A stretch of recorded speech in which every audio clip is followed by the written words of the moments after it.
পৃথিবীতে এমন কাণ্ড ঘটে যা এখন ঘটেছে। আমি এই যে এই সবুজ মালটা, এটা কি নাম টাম কি ক্যাটাগরি কিছুই জানি না, শুধুই আমি প্রথম মনে করছিলাম জাম্বুরা, তারপরে বুঝলাম যে না এটা মালটা। তো এইবারই প্রথম ফলন এসেছে। গাছটার বয়সও খুব একটা বেশি না। আমি বারবার বলি আমার মেয়ে জামাই আবদুল্লাহ মোহাম্মদ ইয়াহিয়া, তার খুব শখ, সে আমার এই বাড়ি করার মানে প্রধান উদ্যোক্তা হলো সে, এবং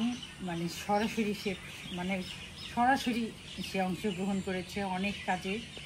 আর অনেক গাছ সে শখ করে তার শাশুড়িকে, আসলে শাশুড়ি না, একদম ঠিক শাশুড়িও না, মায়ের মতো একজন, শাশুড়ির চেয়েও অনেক বেশি কিছু।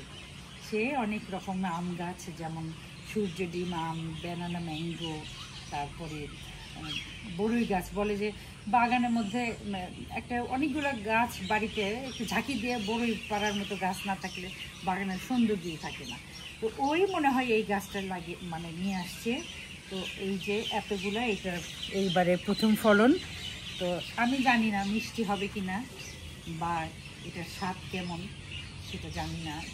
আর মালটা, সবুজ মালটা আমাদের দেশে খুব একটা মানুষ পছন্দ করে না। যেটা কমলা রঙের মালটা সেটাই মানুষ বেশি পছন্দ করে, ভালোবেসে খায়। কিন্তু আমি যখন এটা ঝাঁকা ভরে যে ফলটা পারলাম না, তখন মনে হচ্ছে যে এই পৃথিবীর সব সুখ আমার এই ঝাঁকার মধ্যে। যাই হোক, সবাই আমার জন্য দোয়া করবেন। আর এই যে পাখির কিচিরমিচির শুনছেন, এই পাখির কিচিরমিচিরের মধ্যে অনেক সুখ। ছোট ছোট ছোট ছোট ব্যাপারে, ছোট ছোট ঘটনার মধ্যে অনেক সুখ লুকিয়ে থাকে। সুখ আসলে এইভাবেই খুঁজতে হয়। আপনারা আমার জন্য দোয়া করবেন। আমি একটা বিয়ে খেতে গিয়েছিলাম, সেখান থেকে আসছি, একদম শাড়ি টাড়ি পরা।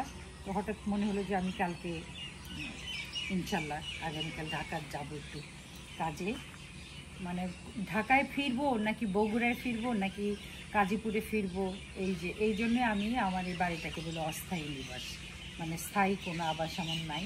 আমি সারা পৃথিবীর বাসী, বিশ্ববাসী আমি। যাই হোক, আমার দোয়া করবেন যেন এটা কাটার পরে খেতে মজা হয়। সবাইকে অনেক ধন্যবাদ। আসসালামু আলাইকুম।